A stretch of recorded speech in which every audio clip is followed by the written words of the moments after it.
Howdy,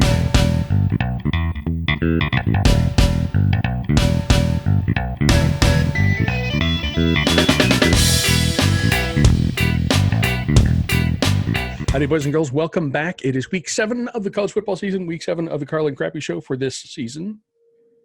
And I'm not saying there aren't interesting games this weekend, because there are. But Carla. Yes. We're starting the countdown to Big Ten football. Next weekend, we get to talk about games that we actually care about for a change. Yay! It can't come soon enough, especially after I looked at the schedule for this weekend. And you're right, there are games that are intriguing and interesting, but there's not that matchup that makes you go. There's one matchup that that the world saw, that the world will be paying attention to. But other than that, it's just kind of like, there's some intriguing stuff. But yeah, I'm ready for some Big Ten. I'm thinking, and we were just talking about this Friday night, next week, Illinois at Wisconsin gets things started. I see that Ohio State, Nebraska is big nude.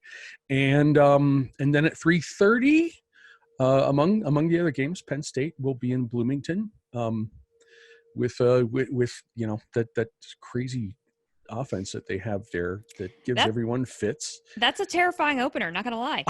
We'll talk about that next week. I would be, if I was a Penn State fan, I would be a lot more concerned about that game than I am being concerned about Nebraska as an Ohio State fan. But and I imagine we'll talk about that one as well. Probably just a hunch. So yes, we're not only looking forward to this weekend's games, we're looking forward to next weekend's games. We should probably talk about last weekend's games before we go any further. I know we both had stuff going on and maybe didn't get to see quite as much as we normally would have, but anything stick out to you from last weekend? Yeah, it's kind of an overall just kind of concept, because you're right, I didn't get to see a lot. I can say this now, for the first time in almost a year, I got to see my family the last weekend. It was nice. We hadn't been together since last Thanksgiving, and we did one of those, Airbnb meet in the middle kind of things in Eastern Ohio. And it was really great to get to spend time with them. So because of that, and I hadn't seen my family in almost a year, I didn't watch a lot of football. Although my dad is a diehard football fan as well. And so I was paying attention to scores. We did watch, or I didn't, but my husband was, and my dad were watching the Florida game. He has my condolences. Yeah, that was kind of messed up. I'm glad I went for a walk with my mom, so I was glad I wasn't there to watch the stress of that. But the game after my nephews went to bed, we went out and sat out on the porch of the house that we were in, with a laptop to watch the night games, with full intentions of watching Clemson, Miami.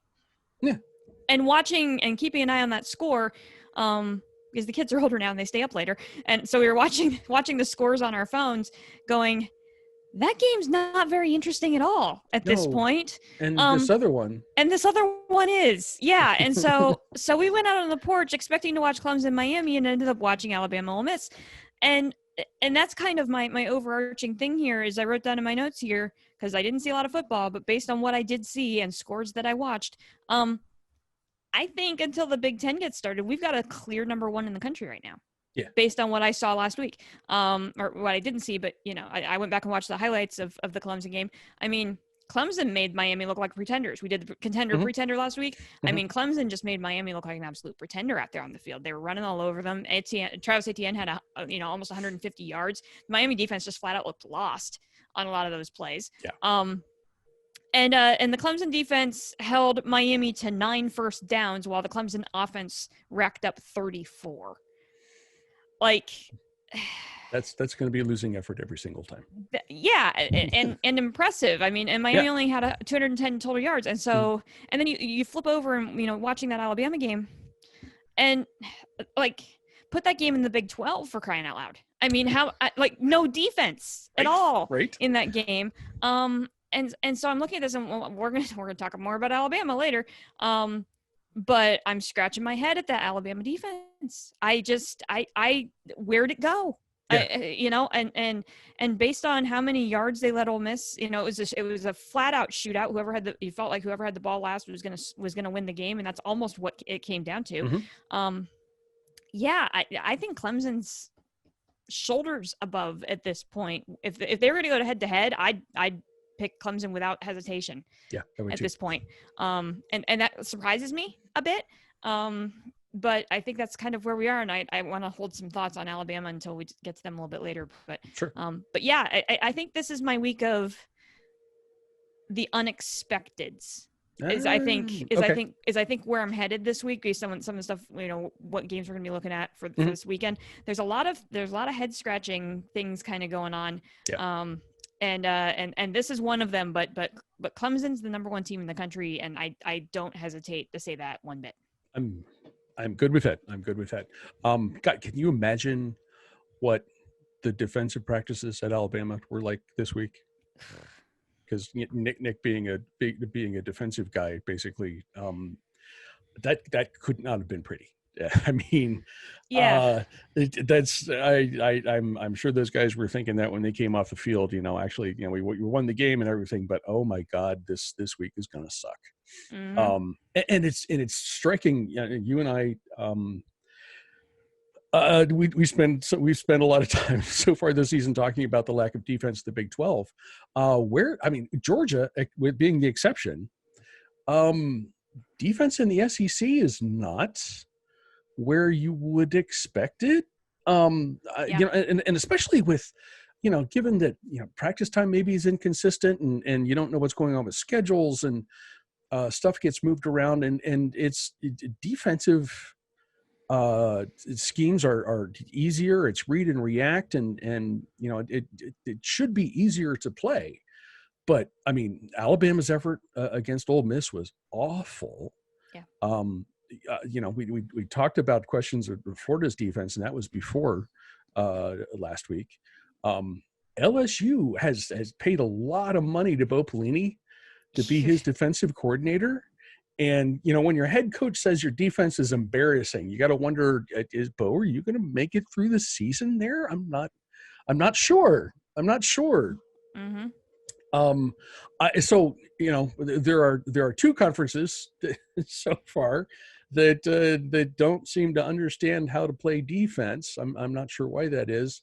And as you said, we're going to talk about Alabama and what they have going on this week. I'm not sure if that'll continue. But boy, for right now, that's a puzzling thing for me. And hopefully it doesn't transfer over to the Big Ten when they get started next weekend, because that would be distressing. I would be distressed, but we will see that when the time comes. We want to take a look at the group of 5 games. The list is impressive, good enough that we're actually going to talk about one of them, our own selves.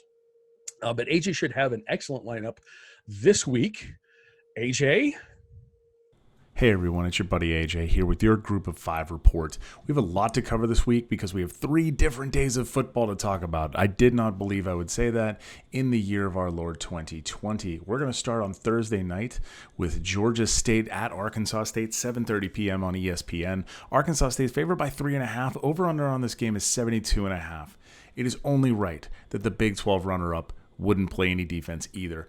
This should be pointy and close. Both teams have a ton of offense, very little defense. So watch this one just for the sheer entertainment value. Let's go to Friday. We have SMU at Tulane, 6 p.m. on ESPN. SMU favored by 6.5, over under 64.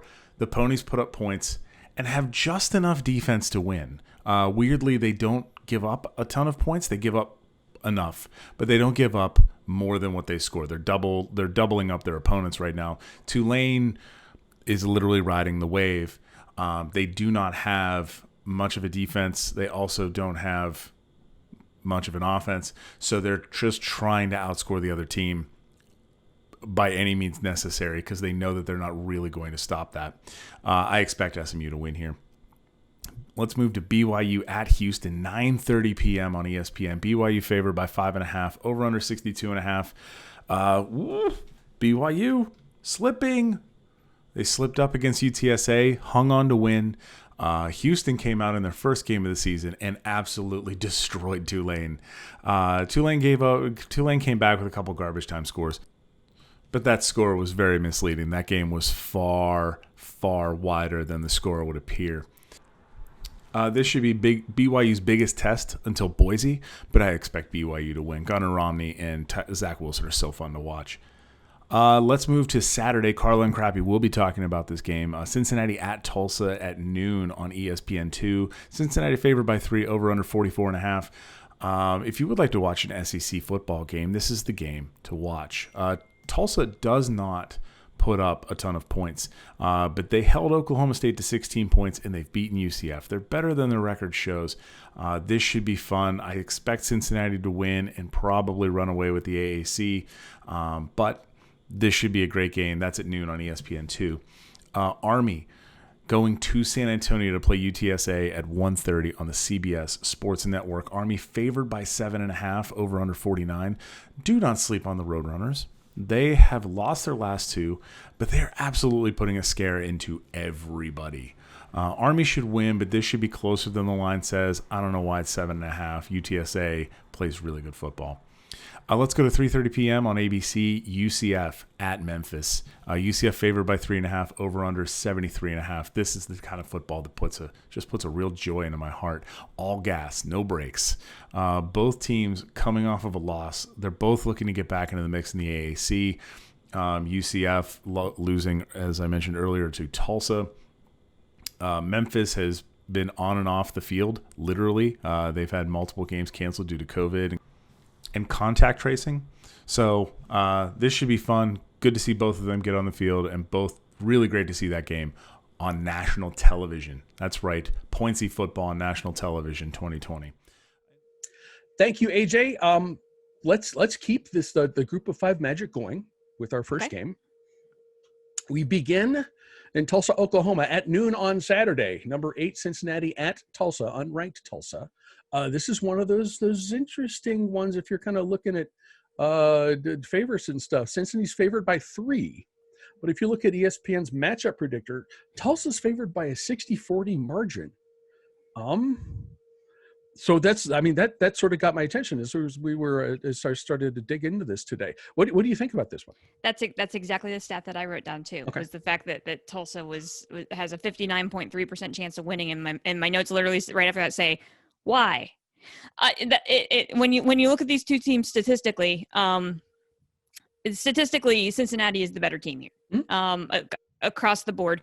They've been solid. True, they've played lesser competition than Tulsa has, against USF and Austin P.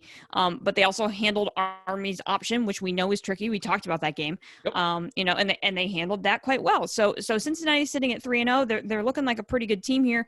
They're scoring more points. They're allowing fewer points than Tulsa. They have more offensive yards and fewer yards allowed than Tulsa.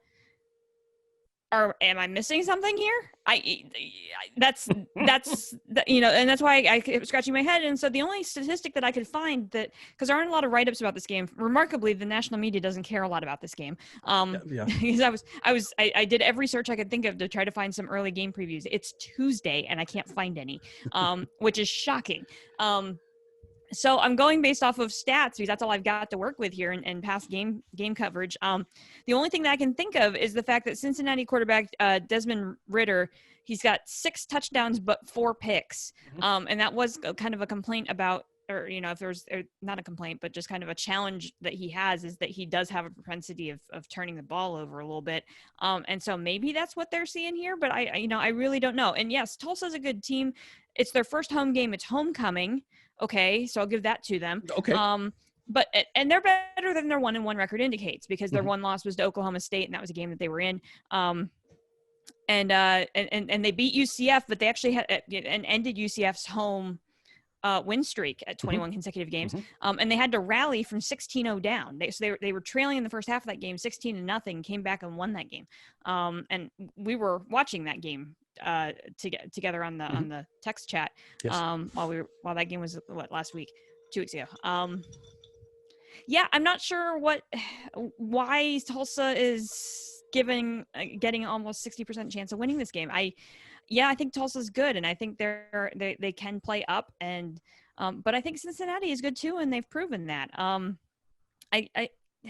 my gut says Cincinnati in this game. Even though it's Tulsa and at home for the first time this year and at home for homecoming, I don't know. I feel like Cincinnati has proven itself. As long as Ritter doesn't throw a couple of errant picks that directly turn into scores. Unless I'm missing something. That's a theme for the show this week, is like, we have no idea, but for me this week, it's like, did I miss something here? Because that's consistently the way that I broke all this stuff down, was that I'm missing something here. So I don't know what I'm missing, but the stats and everything tell me Cincinnati. So Cincinnati. Okay. Just as a caution, we were gone for a couple of days as well, and Charlie's very happy that we're on. So he's probably going to be here for part of this. I'm taking kind of the opposite tack for this. I mean, I know clearly Cincinnati has an advantage if you're looking at the statistics, and that's probably the most concrete thing that we have to go on when trying to figure this one out. But I'm looking at who the games are and who the opponents are. And the Bearcats resume has been assembled against 3 group of 5 opponents. Actually, no, Austin P is Austin P's not a group of 5 opponent. No, they're FCS. Yeah. So that's, there's a difference, and I think a pretty stark difference in the level of competition between those wins and what, even at 1-1, they gave Oklahoma State all they could handle. Yeah, they did. In Stillwater. And for what it's worth, that's the one Big 12 team that hasn't managed to choke up a game, choke out a loss yet. And then, a win on the road against UCF, which had the longest home win streak in the country, maybe. Yeah, I think so. At 21 games. Yeah. I mean, you can. I think that explains in part that UC's statistical advantage. And I think it also sort of negates it a little bit. I mean, the numbers aren't that stark. It's not a huge difference. And I think that's why Tulsa is getting a look in this game. And that would be why I would pick Tulsa to win this game. Again, and this is as the case was the case with you. This is kind of a gut thing, but I looked at this game and I thought, we're going to find out that I think we're going to find out that Tulsa's a really, really good team. They're lined up to have a really good year, and it's going to start with this one. Next up, we travel all the way through back to 8:00 on Saturday. Unranked Boston College at number 23 Virginia Tech. Tech is favored by 12. I'm dubious about that number, but we're going to let you take first crack at this one. Me too. Okay. Yeah, this is another one of those, like, a head scratcher. I don't really understand this per se, because this is a Boston College team that's, everything that you just said about Tulsa kind of applies to the conversation about Boston College here. Yep. They've completely flown under the radar, which is tough to do when you don't have very many conferences playing football. But somehow Boston College has managed to fly underneath the radar here. They knocked off Pitt last week in overtime. Mm-hmm. They hung with North Carolina, who's in the top 10. They had and Tech did not. Right. and hung with, Tech came back in that game late and made it interesting, yes. but Carolina ran away with that in the first half. Boston College had to eke past Texas State, but beat Duke pretty handily. And that's another common opponent between the two. So these two teams have common opponents, which is really interesting. And the fact that if you look at the Duke game, Boston College beat Duke 26-6. Virginia Tech beat Duke 38-31. And like you said, Boston College hung with North Carolina. Virginia Tech got blown out in the first half and then had to come back into that game to make the game interesting late. So we have a Boston College team that's sitting at 3-1 that's not really getting any sort of attention whatsoever. And their quarterback, Phil Jurkovec, already has almost 1,200 yards passing, 8 touchdowns and just 2 picks. So you have a good Boston College team that likes to throw the football around. And a Virginia Tech defense that tends to give up passing yards. Hey. And the Virginia Tech offense gets by with big yards from running back Khalil Herbert. He's the transfer from Kansas I mentioned kind of in passing at the end of the game, or at the end of the show last week. The Boston College defense has been pretty darn good against the run. Yep. So again, this is the How is Virginia Tech favored by 12? Why does Virginia Tech have a 79.1% chance of winning on the ESPN predictor? Mm-hmm. I don't get it.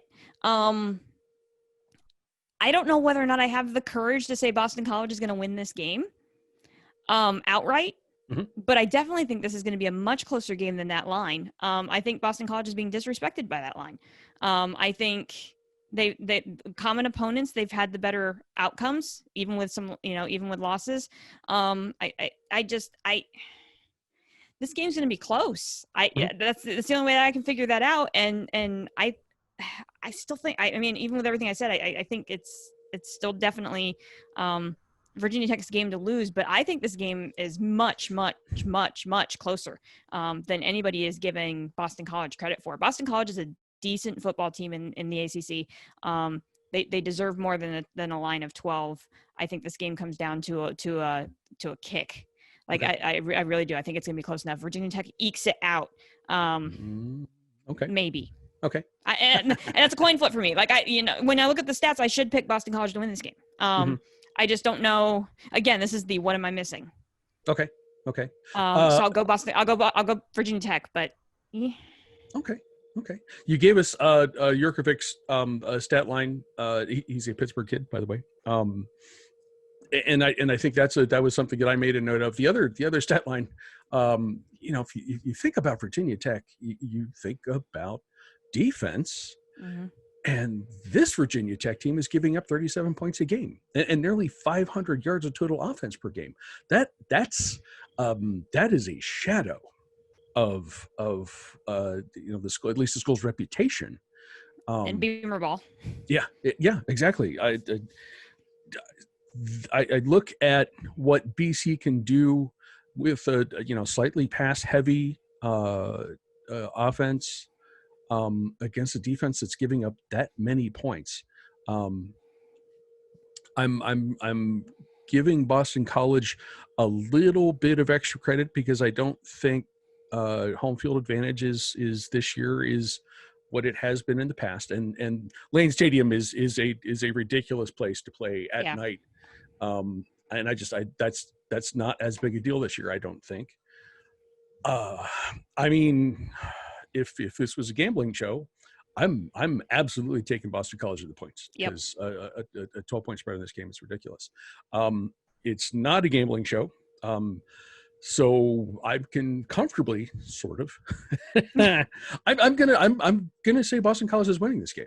Okay. Again, I think it's close, and Tech's defense is just so bad. I mean, if this is the tight game in the fourth quarter, I would have very little faith that they could come up with a stop when they needed one. So I'm picking the Eagles. And then we have the game that everyone is paying attention to. Also at 8 p.m. Saturday, number 3 Georgia at number 2 Alabama. Bama is favored by 6. What do you think? Again, look at Bama favored by 6. Bama has a 60.6% chance of winning. And again, for the third time, my question is, why? I get it. Bama has the reputation. They're playing at home. You don't mess with a Saban with a chip on his shoulder. And like you said, talking about Bama's defense last week, you have to imagine that practice was not pretty this week for the Bama defense. But there comes a point in the season where this becomes a trend, not an anomaly, right? Yeah. And we're heading into week 4 in the SEC. So this is gonna be their 4th game, and this Bama defense is giving up 473 yards per game. It's becoming a trend for 2020. I mean, last week 647 yards to Ole Miss is absolutely absurd. Those two teams combined for the most yardage of any SEC game in history. At the end of that game, the last touchdown that Bama put on the board put them over the top in that regard. So again, shootout SEC, but this is becoming a trend with this Bama defense this year. They gave up big yards to Ole Miss, Texas A&M, and Missouri. Texas A&M and Missouri, I mean, they're good teams, yeah, but they're not exactly the epitome of offensive juggernaut, right? They're good teams this year. Missouri depends on the week, but it's just one of those like which Missouri team's going to show up. But yeah, 473 yards against those three teams. Alabama, really? Like, yeah, I don't really get that, and the other stats from the Ole Miss game that I kept looking at was that, okay, so Ole Miss led time of possession. Mm-hmm. Alabama had the only turnover of the game, and Alabama had more penalty yards. This does not sound like the Alabama that we are used to. Now, the one thing that we are used to with Alabama are these ridiculous offensive numbers, and they've got that. Mac Jones has just been absolutely silly impressive in these first couple of games, and Najee Harris is just doing what he does, right? They ain't seen a defense. Right. Like these Georgia Bulldogs, right? And I mean, this is a defense that's getting better in these first three games. Then, we thought they were good against Auburn. You look at their numbers last week, they actually went up in ranking, right? They're now the number 2 total defense in the country. They're now the number 1 rush defense in the country. And, oh yeah, by the way, they have the number 1 pass defense in the SEC. Mm-hmm. The Georgia offense isn't that impressive statistically. If this game for some reason gets into a shootout, I don't think Georgia can keep up. Mm-hmm. I do think that Georgia defense can slow down the Bama offense, though, to keep this game close and to keep it interesting. And if they can bottle up Harris and make Alabama a one-dimensional team, and I think they can, I can't believe I'm saying this. Oh, I think Georgia wins this game. Okay. I take that defense against. I don't think Alabama's not going to be able to stop Georgia on offense. Georgia's not going to put up big numbers, but they're going to score consistently because the Bama defense can't stop them this year. It's a trend, not an anomaly. So, yeah, I think this Georgia defense. And here's the thing, though, right? Because now that Florida has lost, I think Georgia wins this game. And if they rematch again in the SEC title game, we have a completely different conversation. Okay. Because that's the way this stuff works, right? It's impossibly hard to right. beat a team twice in the same season. I think Georgia's playing up right now. I think Bama's just not at the level where they need to be at defensively, and I think Georgia can go into Bryant Denny and sneak a win. And then we have a completely different conversation in December. And this is actually these teams could actually play 3 times this year. Yeah, they could. Think about it. Okay. So I can't believe I'm doing this. I'm taking Georgia. Okay. I don't know when the last time we would have picked all 3 games differently. I don't know when that would have been. It's been a while. I think it has been. So I mean, when Georgia has the ball, I'm going to try really hard to not fall asleep because I don't want to be awake when the strength on strength matchup happens. When Georgia has the ball, it's going to be like, okay. But Mac Jones is, he's having an amazing year. He is poised. He's calm. He makes the right decisions. But can he do that against Georgia's pass rush, and the best pass defense in the conference? Najee Harris is averaging almost 7 yards a carry, for Alabama so far. Georgia's, I went back and looked at the 3 games. Georgia's defense has allowed only 143 yards rushing total this season. 38 yards per game. And that's nuts. Insane. That's insane. That is ridiculous. What I think is going to happen here, and reference this when we talked about what the defensive practices in Tuscaloosa would have been like this week. I think Alabama's defense is going to step up. It clearly, I mean, and you are exactly correct when this is not an anomaly; it's a trend. I don't know if it's experience. I can't imagine that Alabama has a drop off in talent, because they have number 1 recruiting class after number 1 recruiting class after number 1 recruiting class. I think Nick will get his defense's attention. And against a fair Georgia offense, I think that's going to be the difference in this game. I have no idea. I mean, watching Alabama's offense against Georgia's defense is going to be spectacular. And that would be the reason why you tune into this game if you're not a fan of either team. But look for at least improvement in Alabama's defense, and I think that's going to be enough for to make this a win for Alabama. So, boys and girls, you can hear the Carla and Crappy Show on Apple Podcasts, Spotify, Google, Stitcher, TuneIn, and a variety of other podcasting hosts. You can watch us on YouTube and the show's Facebook page. If you like us, please subscribe, rate, and review. If you don't, mind your own damn business. And be sure to come back next week to see exactly how wrong one of us is going to be. Because one of us is going to be wrong in every game. Carla, do you have any final thoughts? I have one quick idea that I want to throw out there because, like you said, there wasn't a lot of blockbusters this week. 3 games happening at noon on Saturday that I've dubbed the Who Wants It More series of games. Pitt at Miami. Mm-hmm. Pitt devastating loss in overtime on a missed kick. Yes. Miami getting crushed by Clemson. Which team wants it more in the ACC? Auburn at South Carolina. Auburn got crushed by Georgia and had to and edged Arkansas on a really controversial call on a spike. By Bo Nix. So this is an Auburn team on edge. South Carolina is a game that they should win, but that's is Auburn up for the task after 2 weeks in a row? And the last one is Kentucky at Tennessee. Kentucky thumped Mississippi State, lost a heartbreaker to Ole Miss. Kentucky's a better team than their 1-2 record indicates. Yeah, facing a Tennessee team that thought they could beat Georgia up last week. We talked about them on Contender or Pretender. Does UT want it? Which team wants it more?